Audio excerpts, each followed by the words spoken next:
Bismillahirrahmanirrahim. Assalamu alaikum, students. Today our topic of discussion is axial diffraction and Bragg's law.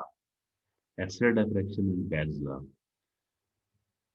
In every type of electromagnetic radiation, during diffraction, all the radiations follow Bragg's law. But especially if the radiations are deflecting or scattering through through any crystalline material, then it must follow, then it must obey Bragg's law. So, what is Bragg law? Bragg's law. It is very basic and very important topic for understanding of axial diffraction. But before going into detail of Bragg's law, first we know some important background about Bragg's law. Let's start. First of all, we see what is crystal structure. What is crystal structure? Crystal structure actually the sum of lattice and basis. Lattice and basis. So first we know what is crystal structure. Before that, we must know what is lattice and what is basis. Lattice, lattice is a simple pattern of simple pattern of points that indicate the crystal structure. यानी आप इसको ऐसे समझ लें कि अगर crystal structure में हम पॉइंट्स एटम की जगह पॉइंट्स यानी एटम्स को पॉइंट्स से रिप्लेस कर दें, तो इस तरीके से जो क्रिस्टल स्ट्रक्चर बनेगा, जो एक यूनिट सेल बनेगा, उसको हम कहेंगे लैटिस। और बेसिस आपको पता है, ये वो ग्रुप ऑफ एटम होता है जिसको हम हटा के उसकी जगह एटम लगाते हैं। तो अगर वो एक एटम, बेसिस जरूरी नहीं ग्रुप ऑफ एटम, वो एक एटम भी हो सकता है, ग्रुप ऑफ एटम भी हो सकता है। तो अगर आप उस एटम या ग्रुप ऑफ एटम को उन पॉइंट्स की जगह लगा दो लैटिस के अंदर, जहां पर हमने वो पॉइंट्स लगाए थे इन प्लेस ऑफ एटम या ग्रुप ऑफ एटम, तो वो क्रिस्टल स्ट्रक्चर बन जाएगा। बहुत ये कॉम्प्लिकेटेड चीज नहीं, बिल्कुल सिंपल सी है कि क्रिस्टल स्ट्रक्चर है एटम की arrangement, particular arrangement in a material. अब एटम की पर्टिकुलर अरेंजमेंट मटेरियल के अंदर क्या है, वो क्रिस्टल स्ट्रक्चर हमें बताता है। लेकिन क्रिस्टल स्ट्रक्चर, अब जब हम उसको अंडरस्टैंड करने के लिए या उसको डिस्कशन के लिए, अब एटम पकड़ के, एटम तो नहीं देखा जा सकता, फिर हम उसको कैसे एक्सप्लेन करें, कैसे डिस्कस करें, तो हम आमतौर पर उसको ड्रॉ करते हैं पेपर पर, और एटम की जगह हम पॉइंट लगाते हैं, तो वो एक लैटिस बन जाती है। वो एक लैटिस होती है, क्रिस्टल लैटिस कहलाती है। अगर उन्हीं पॉइंट्स की जगह हम, जहाँ एटम की जगह हमने पॉइंट लगाए हैं, वहां पर हम पॉइंट से दोबारा एटम लगा दें, यानी एटम या ग्रुप ऑफ एटम लगा दें, तो वो बन जाएगा, वो कह रहा है वो एटम या ग्रुप बेसिस है। और लैटिस के ऊपर लगाने से लैटिस वो एग्जैक्टली क्रिस्टल स्ट्रक्चर बन जाता है, बिल्कुल पैटर्न बन जाता है एटम्स का, जिस तरह का हमने ड्रॉ किया होता है उसी तरह का वो वही लैटिस जो है वो क्रिस्टल स्ट्रक्चर हमें देती है। मतलब अगर एटम की अरेंजमेंट को हम क्रिस्टल स्ट्रक्चर है पर्टिकुलर मटेरियल में, लेकिन अगर एटम की बजाय लैटिस पॉइंट, अगर हमने पॉइंट लगाए एटम की जगह, तो वो लैटिस है। बेसिस असल में एक एटम हो सकता है या ग्रुप ऑफ एटम हो सकता है। एक एटम की जो बात समझ में आती है, ग्रुप ऑफ एटम इसलिए हम इसे कहते हैं कि बाज़ औक़ात लैटिस बनाने के लिए एक एटम, स्पेशली कंपाउंड्स में एक एटम जो है किसी भी लैटिस लैटिस साइट पर एक एटम मौजूद नहीं होता, बल्कि ग्रुप ऑफ एटम होता है। दो या तीन या ज़्यादा भी हो सकते हैं एटम होते हैं लैटिस पॉइंट पर, तो हम उनको रिप्लेस करके एक ही पॉइंट लगाते हैं। तो अगर उस पॉइंट की जगह वही एटम या ग्रुप ऑफ एटम लगा दी जाए, तो बन जाएगा क्रिस्टल स्ट्रक्चर। तो ये वैसे तो ऐसे इतनी डिटेल में हम चले गए, असल में लैटिस पर बेसिस लगाने से क्रिस्टल स्ट्रक्चर बनता है। लेकिन क्रिस्टल स्ट्रक्चर में मुख्तलिफ मटेरियल जो है वो क्रिस्टल स्ट्रक्चर मुख्तलिफ किस्म का रखते हैं। कुछ में एटम बहुत करीब करीब होते हैं और कुछ में एटम जो है वो डिस्टेंस पर भी होते हैं। अगर एटम्स एक दूसरे के बहुत करीब हैं और अ, उनके दरमियान स्पेस बहुत कम है, तो हम कहेंगे ये एटम जो है ये क्लोजली पैक्ड है, क्लोजली पैक्ड है। और उस तरह की पैकिंग को हम क्लोजेस्ट पैकिंग कहते हैं। यानी क्लोजेस्ट पैकिंग जो है वो equidimensional object are arranged so to fill the space efficiently, that is called closest packing. तो इक्वी डिमेंशनल का जो नाम लिया है ऑब्जेक्ट्स का, असल में एक मटेरियल के अंदर जो स्ट्रक्चर उसका होता है उसमें तमाम एटम, यानी जो लैटिस के अंदर चलो कह लो या फिर क्रिस्टल स्ट्रक्चर में एटम्स कह लें, एटम के दरमियान जो डिस्टेंस है वो एक जैसा ही रहता है थ्रू द क्रिस्टल स्ट्रक्चर, इसलिए उसे इक्वी डिमेंशनल कहा है ऑब्जेक्ट्स ने। अगर वो स्पेस को फिल करें तो जितना ज्यादा वो जिस हद तक वो स्पेस को फिल करते हैं एटम्स मटेरियल के अंदर एक अरेंजमेंट के साथ, जिस हद तक वो उसको फिल करते हैं वो उनकी क्लोजेस्ट पैकिंग कहलाती है। और मेटल नॉर्मली जो क्लोजेस्ट पैकिंग एग्जिस्ट करती है नॉर्मली वो मेटल्स में होती है। देखो ना, अगर आप रैंडमली एक अमॉर्फस मटेरियल है, अमॉर्फस मटेरियल में एटम जो है वो क्लोजली पैक नहीं होंगे क्योंकि उनमें तरतीब नहीं होती। जब आपने देखा है कि जब भी चीज़ों को तरतीब से रखा जाए तो ज्यादा ज्यादा आ सकते हैं, थोड़ी एक खास वॉल्यूम में खास स्पेस में ज्यादा वो चीज़ें आ जाती हैं। बिल्कुल इसी तरह अगर हम अरेंज्ड एटम्स की बात करें तो उनकी क्लोजेस्ट पैकिंग होती है, जबकि जो रैंडमली अरेंज्ड जो चीज़ें होती हैं उनके अंदर उनकी क्लोजेस्ट पैकिंग नहीं होती। तो हम अगर क्लोजेस्ट पैकिंग की बात करते हैं तो actually we are talking about the materials which have arranged atoms, उसको हम क्लोजेस्ट पैकिंग कहेंगे। लेकिन पैकिंग एफिशिएंसी अगर जाननी होगी किस हद तक कोई मटेरियल पैक्ड है, this can be very easily calculated using the formula volume occupied by the atom to the total volume of the crystal. इस तरीके से ये हम जान सकते हैं। देखो ना, अगर वॉल्यूम वॉल्यूम एटम्स ने जो ऑक्युपाई किया होता वॉल्यूम वो एक्चुअल वॉल्यूम है, और total volume of the crystal is not actual because atom we are taking actual atoms in spherical form. तो अगर स्फेरिकल चीजों को बॉल्स को आपस में जोड़ोगे तो उनके दरमियान स्पेसिंग रह जाएगी जिसे इंटरस्टिशियल कहते हैं, इंटरस्टिशियल स्पेस कहते हैं। तो वो इंटरस्टिशियल स्पेस अगर कम से कम होगी तो पैकिंग उतनी ही अच्छी होगी, और जो एटम का वॉल्यूम है वो ज्यादा होगा एज, और उसका डिफरेंस या उसकी रेशियो टोटल वॉल्यूम से कम होती जाएगी। एटम की जो एटम ने जो वॉल्यूम ऑक्युपाई हुआ है वो टोटल वॉल्यूम के हिसाब से रेशियो बढ़ती जाएगी, तो पैकिंग एफिशिएंसी भी ज्यादा होगी। तो इसका मतलब अगर मटेरियल के अंदर आप लोग पैकिंग एफिशिएंसी जानना चाहते हो, जांचना चाहते हो, कैलकुलेट करना चाहते हो, then you will easily calculate by using this formula. What is the volume of atoms, actual volume of atoms in that crystal, uh, by taking the ratio of the actual volume occupied by the crystal with total volume of the crystal। तो इस तरीके से packing efficiency जान सकते हो। तो ये closest packing या पैकिंग एफिशिएंसी या क्रिस्टल स्ट्रक्चर्स का एक्स-रे डिफ्रैक्शन के साथ क्या ताल्लुक है, ये आप लोग मेरा ख्याल साथ साथ समझ रहे होंगे, क्योंकि क्रिस्टल स्ट्रक्चर से ही तो डायरेक्शन होनी है, इसलिए हमें थोड़ा क्रिस्टल स्ट्रक्चर का भी पता होना चाहिए। और साथ अगर क्लोजेस्ट पैकिंग है तो उस हिसाब से डिफ्रैक्शन भी उसी हिसाब से होगी, क्योंकि डिफ्रैक्शन तो एटम एटम से ही होनी है, स्कैटरिंग या डिफ्रैक्शन जो है वो एटम से होनी है। तो क्लोजेस्ट पैकिंग होगी तो डिफ्रैक्शन उसी हिसाब से जो डिफ्रैक्शन उसमें भी वेरिएशन आएगी। दूसरी चीज है वॉइड्स वॉइड्स वॉइड्स या वॉइड स्पेस।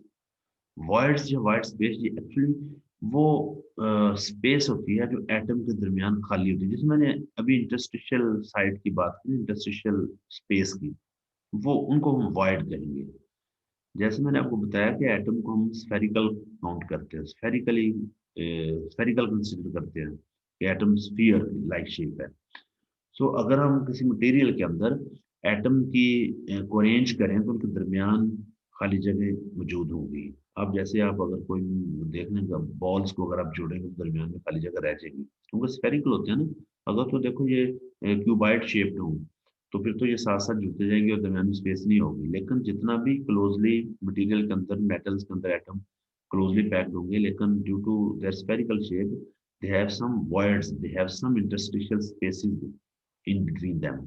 तो वो खाली जगहें जो अंदर होती हैं एटम्स के दरमियान, उसको हम कहते हैं वॉइड्स या वॉइड स्पेस। तो ये अब इस वॉइड या वॉइड स्पेस को जांचना होगा, ये इसका ये कितनी है।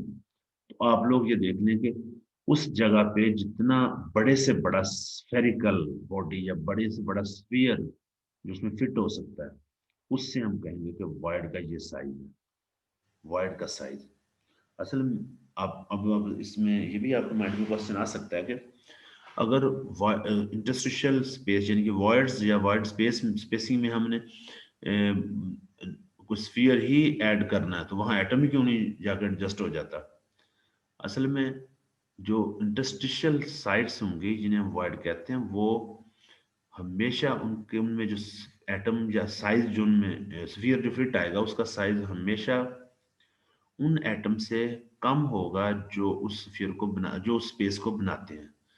सो वहां पर हम कोई भी स्फीयर जो उसमें वहां पर आ सकता है, उस स्फीयर के साइज से हम वॉइड के साइज का अंदाजा लगा सकते हैं। तो वाइड आप लोग समझ गए कि शॉर्ट वाइड को हम कहेंगे कि voids are those spaces which are present in between the atoms, in between the spherical atoms. तो वो इंटरस्टिशियल साइट्स या इंटरस्टिशियल स्पेसिंग को हम वाइड कहते हैं।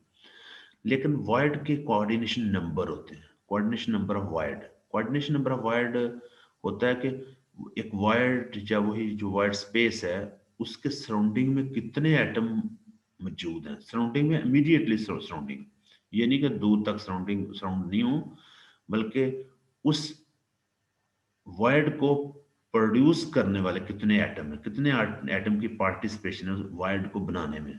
तो जितने एटम की पार्टिसिपेशन होगी, वॉइड को जितने एटम टच कर रहे होंगे, वॉइड में उनकी कंट्रीब्यूशन होगी, उन एटम्स की तादाद को हम कहते हैं कोऑर्डिनेशन नंबर ऑफ वॉइड। तो वॉइड आप लोग वॉइड भी जरूरी था एक्सरे डिफ्रैक्शन में पढ़ना कि वॉइड से हमें पता चल जाता है कि एक्सरे डिफ्रैक्शन की स्कैटरिंग कैसी होगी। इसके बाद अगर आप देखना चाहें कि ये वॉइड और void to atomic radius ratio, void to atomic radius ratio हमें इस बात का पता देती है कि वॉइड्स का टोटल जो एटम है, एटम के हिसाब से उन्होंने कितनी जगह घेरी हुई है, उसका कितना साइज है।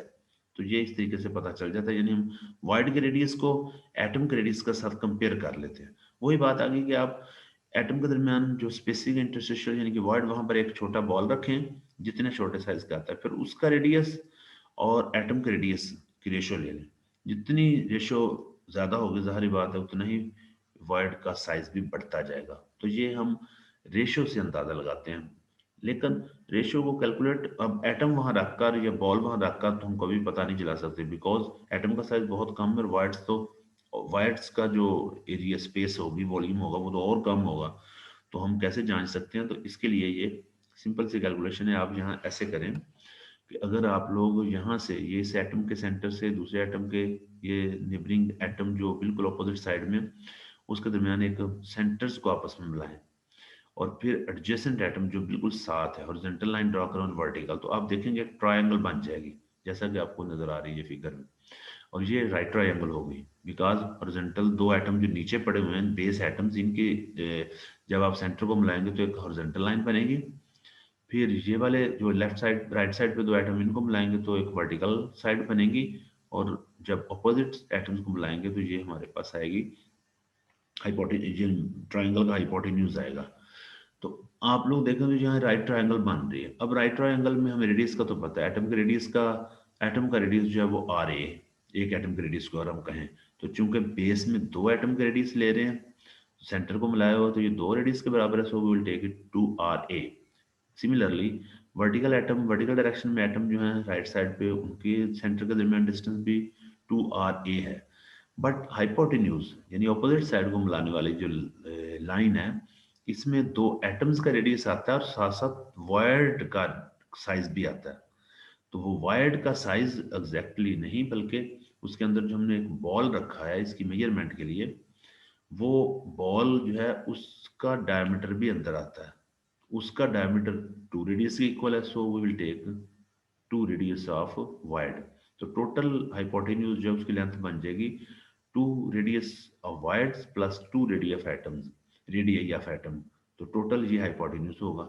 अब ये एक राइट ट्राइंगल बन गई जिसके आपको तीनों साइड्स का पता है, so we simply use because it is right triangle and the central angle is 90 degree and other two angle are 45 degree, so we'll take here a sine ratio, and sine 45 is equal to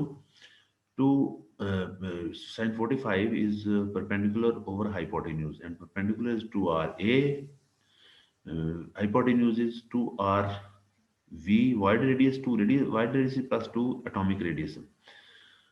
और यहाँ पर हम आसानी से ये चीज़ find कर सकते हैं, because sign 45 degree is 1/√2, and if we inverse, if we reverse, if we take the reciprocal of this equation, or if we invert the both side of equation, then we will easily get our radius of void and easily get the ratio of the radius of void and radius of and atomic radius. So this will be equal to 0.414। तो ये 0.414 ये ratio है wide की atom के हिसाब से। तो atom के हिसाब से वाइड जो है वो इतना छोटा है।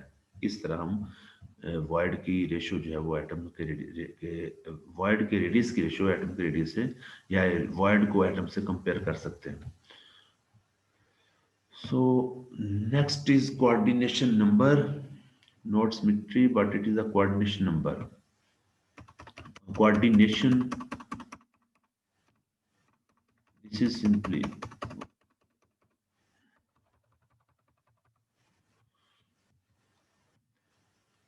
words are characterized here. We can check the different type of voids, let's say tetrahedral voids, octahedral voids।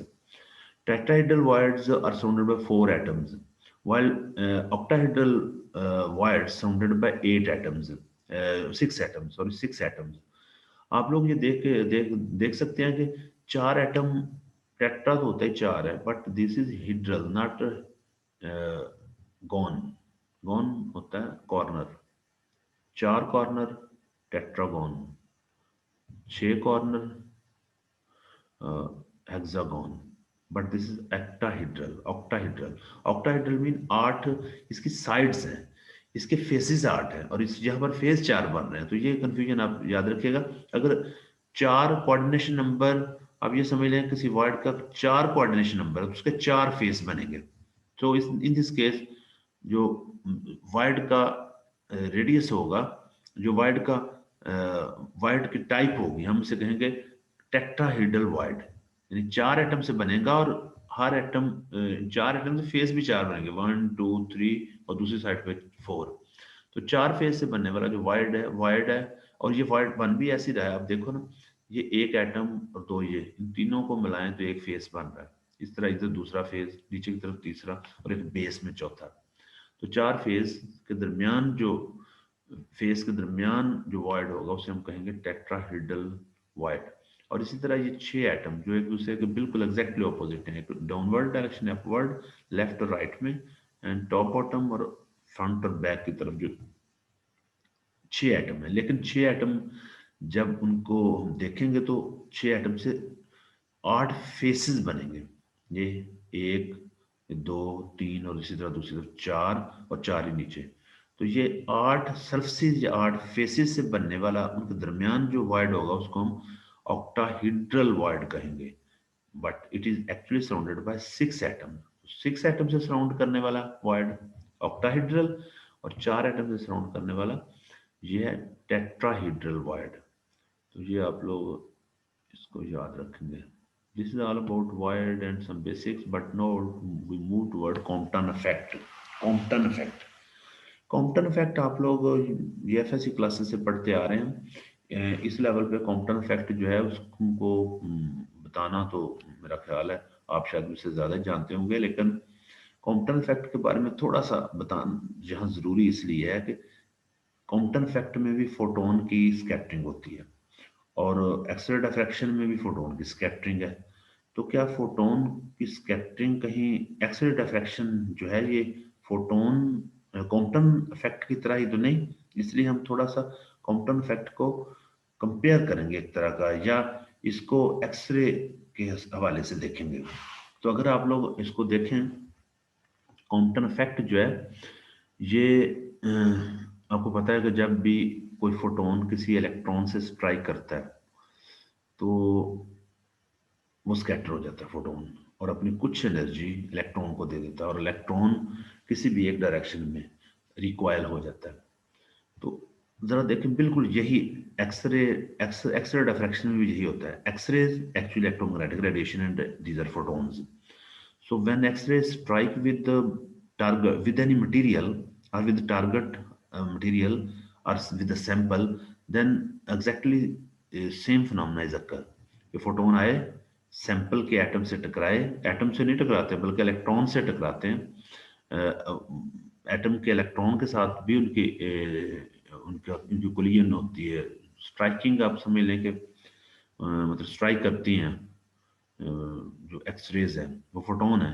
तो बिल्कुल इसी तरह उनके उनकी डिफ्रैक्शन होगी। जब मटेरियल से एक्सरेज टकराएंगी तो डिफ्रैक्ट होंगी। इधर फोटोन इलेक्ट्रॉन से टकरा रहे हैं तो डिफ्रैक्ट हो रहे हैं, स्कैटर्ड हो रहे हैं।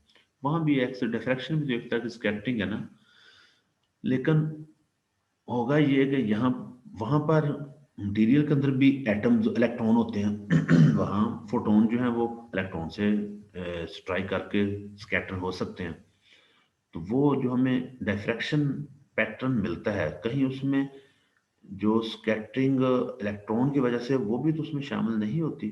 तो हम उस तरह उस हवाले से देखना चाहेंगे।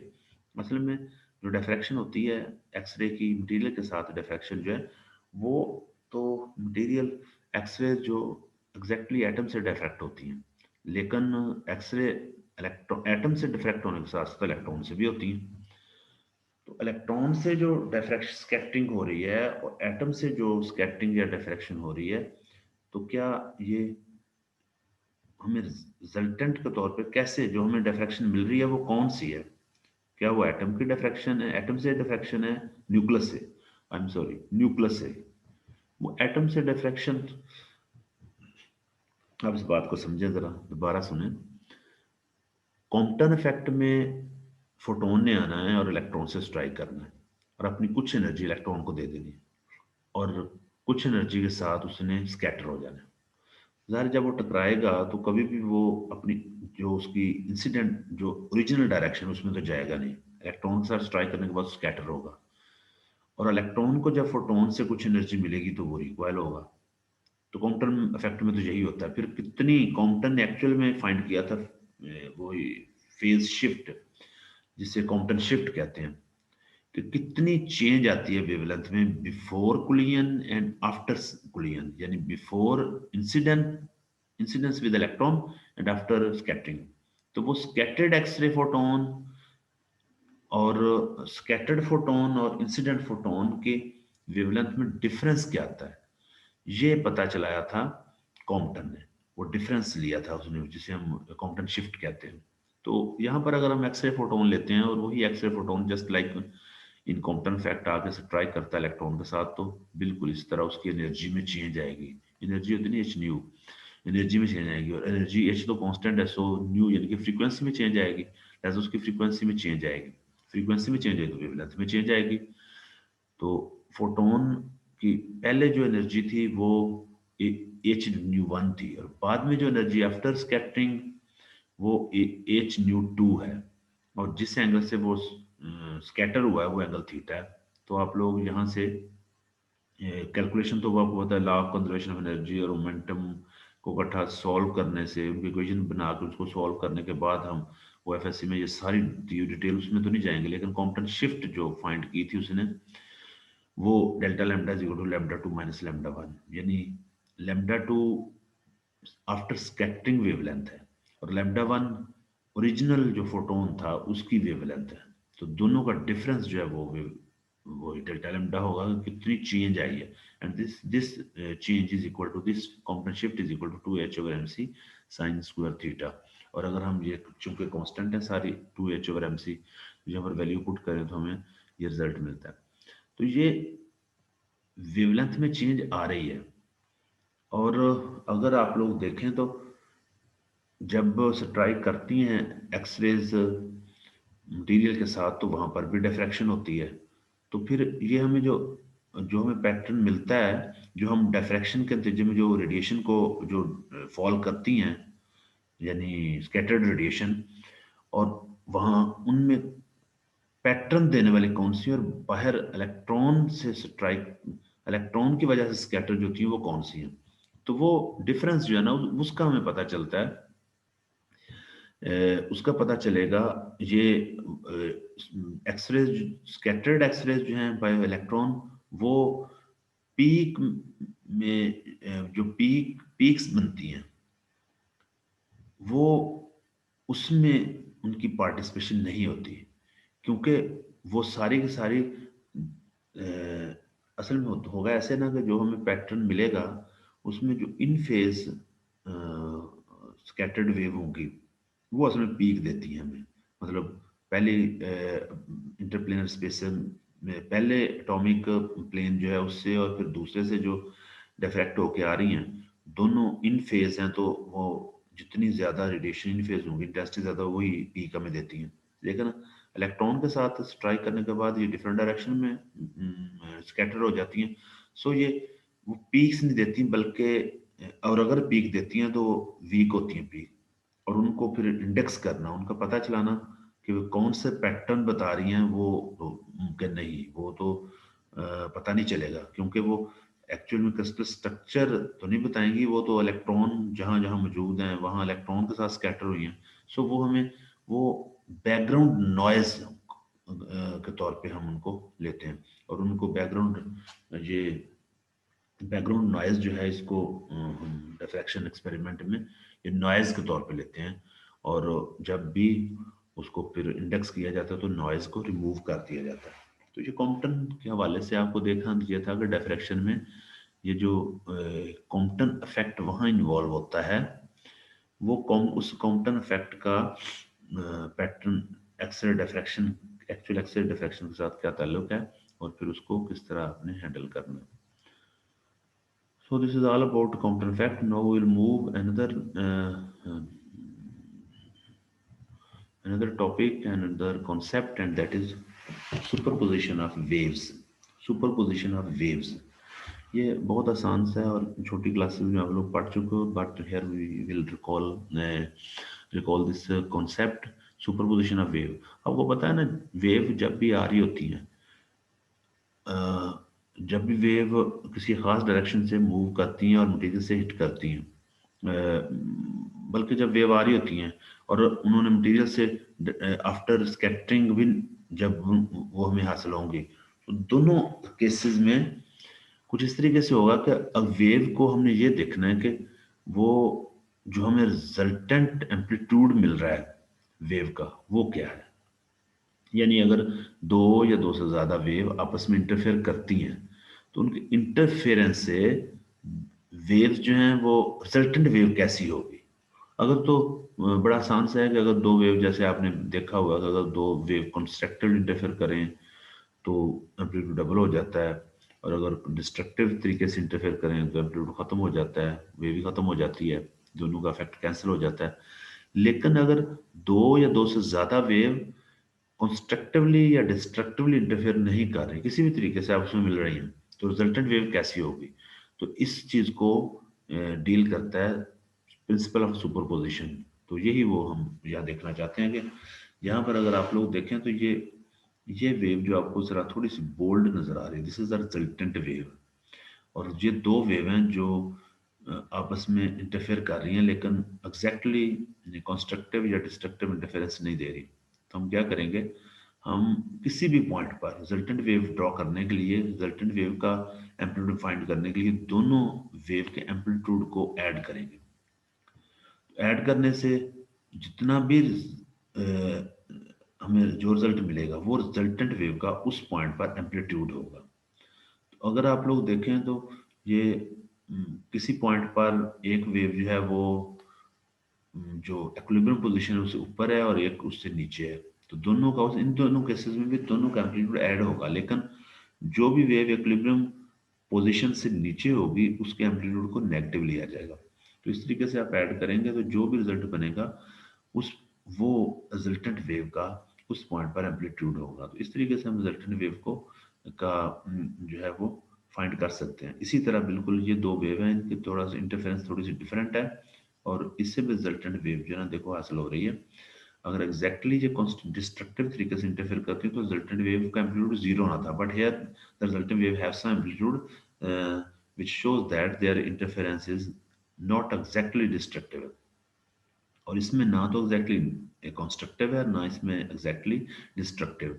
तो सुपरपोजिशन ऑफ टू वेव्स या सुपरपोजिशन ऑफ टू और मोर वेव्स, वो सिंपल सा ये होता है कि जितनी वेव भी आपस में मिल रही हैं उनका रिजल्टेंट, उन वेव का रिजल्टेंट क्या होगा वो हम एक्विलिब्रियम पोजीशन से किसी भी पॉइंट पर उन वेव्स का, मिलने वाली तमाम वेव्स का एम्पलीट्यूड फाइंड करेंगे। एक्विलिब्रियम पोजीशन से नीचे वाली वेव्स का एम्पलीट्यूड नेगेटिव लेंगे, ऊपर वाले का पॉजिटिव लेंगे और उनका रिजल्टेंट फाइंड कर लेंगे। जो रिजल्ट आएगा उस रिजल्ट वो एक्चुअल में एम्पलीट्यूड होगा उस पॉइंट पर रिजल्टेंट वेव का। तो इस तरीके से सुपरपोजिशन जो है ये हम फाइंड कर सकते हैं। और एक्स-रे डिफ्रैक्शन में जब वेव जो है photon also behave like particle as well as a wave, so जब फोटोन ये वेव जो है जब एक से ज्यादा वेव वेव जो है हमें जब एक से ज्यादा वेव, ज़ाहिर है मटेरियल के अंदर प्लेन्स हैं और हर प्लेन से डिफ्रैक्शन होगी और आउटपुट पे हमें जो रिजल्ट मिल रहा है वो कई वेव का कई सुपरपोजिशन से मिल रहा है। तो सो इसके लिए हमें सुपरपोजिशन जो है ऑफ वेव्स का थोड़ा पता होना चाहिए था। हमारा जो आज के लेक्चर का जो है ना आप समझ लें कोर कॉन्सेप्ट वो ब्रैग लॉ है। तो ब्रैग लॉ को हम देखते हैं, ब्रैग्स लॉ क्या है। ब्रैग्स लॉ असल में, ब्रैग्स लॉ जो है इसको अगर हम देखें तो ये ब्रैग ने हमें ला दिया था डिफ्रैक्शन के बारे में कि असल में दो किसी भी मटेरियल के अंदर से डिफ्रैक्शन होती कैसे है या किस रूल के तहत होती है। वो रूल या लॉ जो उसने बनाया था उसे हम ब्रैग लॉ कहते हैं। लेकिन आपको पहले तो पता होना चाहिए कि एक्सल डिफ्रैक्शन जो है ये वो तरीका है जिसकी मदद से हम किसी भी क्रिस्टलाइन सब्सटेंस जो के स्ट्रक्चर का पता चलाते हैं, और ये बेस करता है ब्रैग लॉ पर। ब्रैग लॉ को जानने के लिए आपको पहले फिगर को देखना होगा। तो फिगर पर ये जो ग्रीन लाइन दो दिखाई हुई है, इन दो लाइंस पर ये पॉइंट मुख्तलिफ लगे हुए हैं। ये वही लेटेस्ट पॉइंट या एटम्स है। तो ये ऊपर वाला एक प्लेन एटम्स का और ये नीचे दूसरा प्लेन, और ये डी के दरमियान इंटरप्लेनर स्पेसिंग है। तो देखो ना किसी मटेरियल के अंदर अगर वो क्रिस्टलाइन मटेरियल है तो उसके अंदर लेयर्स होंगी, स्टैकिंग होगी एटम्स की। तो ये पहली स्टैकिंग ये दूसरी स्टैकिंग, और दोनों स्टैकिंग के दरमियान जो डिस्टेंस है इसको हम इंटरप्लेनर स्पेसिंग कहेंगे, और वो स्टैकिंग एक स्टैकिंग को हम एक प्लेन कह रहे हैं। और ये दो इंसिडेंट एक्सरेज इस पर फॉल करेंगी। जब फॉल कर रही हैं तो एक रे जो है वो यहाँ पर एटम है इससे टकरा के ये मुड़ गई है, रिफ्लेक्शन हो गई। दूसरी वेव जो है ये यहाँ से पास होने के बाद, ये खाली जगह थी, यहाँ से पास होने के बाद ये एग्जैक्टली दूसरे प्लेन में जो उसके बिल्कुल ऑपोजिट सामने एटम था उससे ये इसकी डिफ्रैक्शन हुई है। सो या स्कैटरिंग हुई है। तो दोनों वेव स्कैटर्ड होंगी इस तरीके से। अगर तो देखें डिफरेंट डायरेक्शन में स्कैटर्ड होती हैं तो उसके नतीजे में हमें रिजल्ट का नहीं पता चलना था। अब ये उस वक्त ही पॉसिबल है जब एटम्स का एटम अगर रैंडमली, आप ये समझ लें कि अमॉर्फस मटेरियल होता तो स्कैटरिंग जो है, जो स्कैटरिंग है वो इन फेज नहीं होनी थी, लेकिन यहाँ पर इन फेज हो सकती है। देख लेते हैं इसको हम डिटेल से। लेकिन ये दो वेव्स जो हैं यहाँ से ये दो एक्सरेज ये डिफ्रैक्ट हुई हैं। अब इनकी डिफ्रैक्शन को समझने के लिए सबसे पहले तो आप लोग देखें दोनों वेव का पाथ डिफरेंस क्या है। पाथ डिफरेंस अगर हम देखें तो ये इस वेव की लंबाई जो है यहाँ तक ओ ए ओ है और इसकी यहाँ तक बी वाई है, लेकिन अगर हम यहाँ से एग्जैक्टली परपेंडिकुलर ड्रॉ करें तो परपेंडिकुलर ड्रॉ करने से ये जो ओ एक्स ये परपेंडिकुलर है ओ वाई पर, बी वाई पर। तो इस तरीके से यहाँ पर B X, this is distance is exactly equal to A O. तो ये आगे वाला ये पाथ डिफरेंस है। और इसी तरह अगर हम इसको आगे बढ़ाते हैं तो ये वाला ओ, जो बी वाली रे है, ये ए वाली रे से जितना ज्यादा डिस्टेंस कवर करेगी वो पाथ डिफरेंस होगा दोनों वेव का। तो अगर आप लोग देखें तो एक्स वाई जी ये एक्स्ट्रा डिस्टेंस कवर किया गया है, बी रे ने एक्स्ट्रा डिस्टेंस जो कवर किया है बी वाई रे ने, वो है एक्स वाई जी। तो पाथ डिफरेंस भी यही होगा। इसका मतलब है बी वाई रे ने जो एक्स्ट्रा डिस्टेंस कवर किया है ए ओ से रे से, वो है एक्स वाई जी। क्योंकि अगर आप लोग ये निकाल दें, देखें ये बी वाई एक्स ये तो ए ओ के बराबर है, और इसी तरह ओ सी जो है ये जी डी के बराबर है। तो फिर एक्स्ट्रा जो सेकंड वाली रे है इसने एक्स्ट्रा डिस्टेंस कवर किया है वो है एक्स वाई जी, और इसी को हम पाथ डिफरेंस कहेंगे। इसी को पाथ डिफरेंस कहेंगे। So path difference is X Y plus Y G, this is path difference. और पाथ डिफरेंस जो है, अगर हमें जब जो स्कैटर्ड रे मिलेगी या डिफ्रैक्टेड रे, अगर वो इन फेज होंगी तो वो पीक पीक समय देंगी। तो इसका मतलब है हमें पीक अगर एक्स रे पैटर्न डिफ्रैक्शन मिल रही है तो वो रे जो डिफ्रैक्ट हो रही है वो इन फेज है, और इन फेज अगर में होंगी तो उनका जो पाथ डिफरेंस है वो आपको पता है एन लेमडा के इक्वल होता है, और एन जो है वो 1 2 3 4 5 कुछ भी हो सकता है। तो हम फिर कह सकते हैं कि path difference equal to n lambda. अब हम आते हैं ये वाली एक ट्रायंगल की तरफ। एक ट्रायंगल एक्स ओ वाई ले लेते हैं, एक्स ओ वाई। तो इसमें अगर देखें तो ये वाला जो है ये हाइपोटेन्यूज है, ये वाला एक, ये अगर एंगल लेते हैं दिस इज परपेंडिकुलर। तो अगर हम साइन थीटा लें तो साइन थीटा आपको पता है साइन थीटा होता है perpendicular or hypotenuse, and perpendicular in this case is xy and hypotenuse is oy. So sin theta is equal to xy or oy, xy xy अगर हम यहाँ से जानना चाहें तो वो किसके इक्वल आएगा ओ वाई साइन थीटा, और O Y this is equal to D interplanar spacing. So यहाँ पर एक्स वाई बन गया D sine theta. Now we will take the triangle G O Y, G O Y में देखें तो sine theta यहाँ पर आएगा G Y over O Y, और वैल्यू पुट करें तो G Y is equal to D sine theta.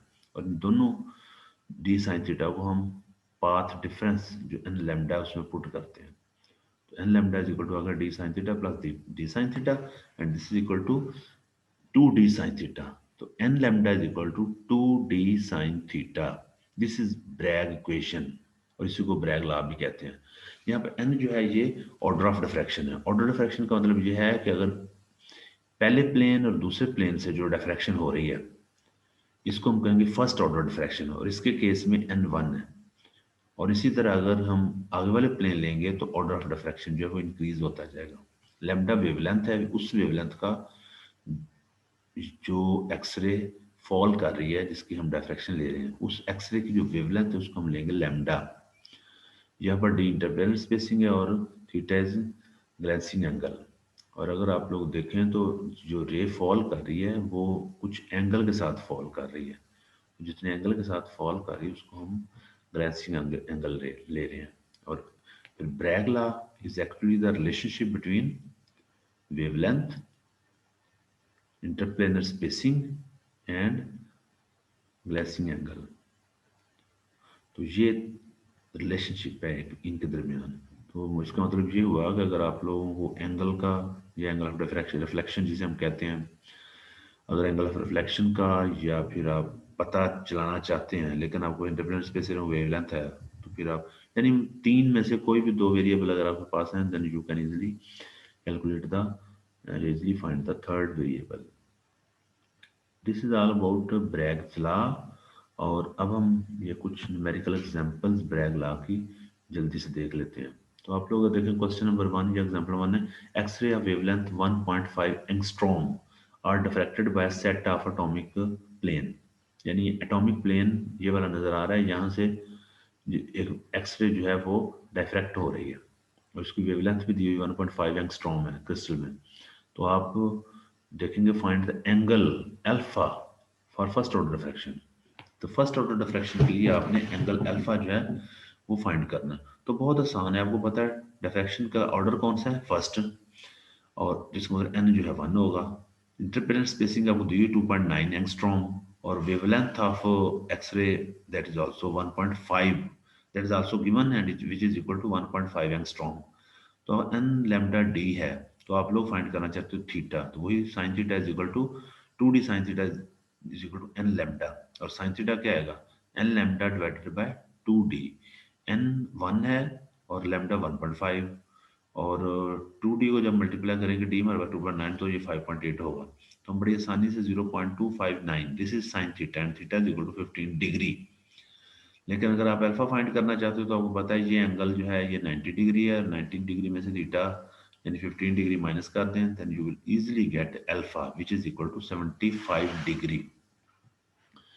This is very simple example and application of Bragg's law. Now we will move toward another example. And other example is for first order diffraction. Low diffraction तो बता दी कि first order है. By a crystal plane having d is equal to 2.3 angstrom in solid observed at the angle of 30 degree. Using the same radiation and first order diffraction, theta is equal to 60 degree for another solid. Calculate the d value for the second solid.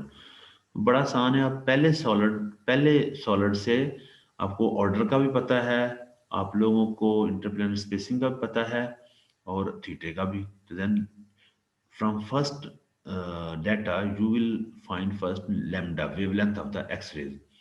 और चूंकि दूसरे solid के लिए wavelength radiation वही इस्तेमाल की गई है, सो लैम्डा हम यहाँ से वही लेंगे। थीटा हमारे पास है, डिफ्रैक्शन भी वही है फर्स्ट ऑर्डर, तो आप लोग आसानी से डी वैल्यू जो है यानी कि इंटरप्लेनर स्पेसिंग फाइंड कर सकते हैं। तो ये दो बहुत ही सिंपल सी एग्जांपल्स थी, सिर्फ आपको अंडरस्टैंड कराने के लिए कि ब्रैग लॉ जो है वो आप लोग समझ जाओ। तो ब्रैग लॉ जो है वो बड़ी आसानी से इन एग्जांपल से इसको देखा जा सकता है। ये वो यहाँ पर मेन मेथड जो है, प्रिंसिपल मेथड्स ऑफ डिफ्रैक्शन वो दिखाए गए हैं। तो पहला है लावे मेथड। लावे मेथड जो है, इसमें इसे लावे मेथड भी कहते हैं, लेकिन मोस्टली इसे लावे मेथड पढ़ा जाता है। लावे मेथड में इसे देखें तो ये आमतौर पर सिंगल क्रिस्टल सैंपल्स के लिए इस्तेमाल करते हैं लावे मेथड।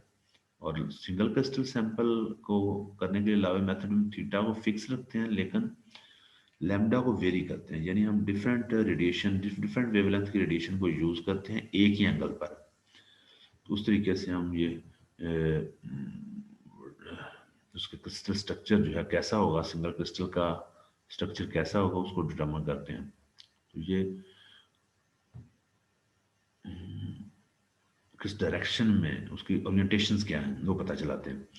दूसरा पॉडर मेथड है। पॉडर मेथड ये पॉलीक्रिस्टलाइन मटेरियल जो होते हैं उनके लिए इस्तेमाल किया जाता है पॉडर मेथड, और इसमें थीटा वेरी करते हैं जबकि लैम्डा जो है ये फिक्स होता है।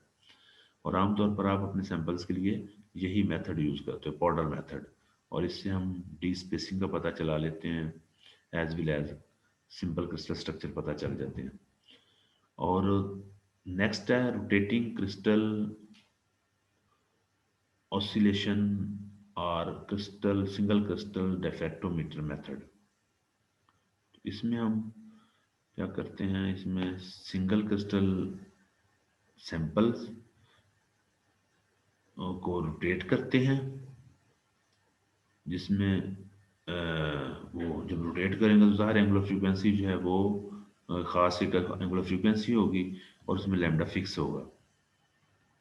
और ये मेथड जो है ये आमतौर पर यूज़ किया जाता है कॉम्प्लेक्स क्रिस्टल स्ट्रक्चर की डिटर्मिनेशन के लिए। तो इसमें रोटेट किया जाता है। आप लोग ज़रा पहले मेथड लावे मेथड में देखें, उसमें थीटा फिक्स है और सिर्फ वेवलेंथ को चेंज किया जाता है। इसमें वेवलेंथ भी फिक्स है, इसमें वेवलेंथ फिक्स है और सिर्फ क्रिस्टल को रोटेट किया जाता है। सैंपल को रोटेट करेंगे और ये कॉम्प्लेक्स क्रिस्टल स्ट्रक्चर जो है उसको उसका स्ट्रक्चर डिटर्मिनेशन के लिए इस्तेमाल करते हैं। तो ये मेथड जो है ये इसमें हम तो मेनली फोकस करेंगे पाउडर मेथड पर। तो this is all about the today's lecture, और आप लोग इसको सुन लें, और अगर आपके माइंड में किसी किस्म का क्वेश्चन होगा तो आप लोग ज़रूर मेरे साथ शेयर कर लीजिएगा, डिस्कस कर लीजिएगा।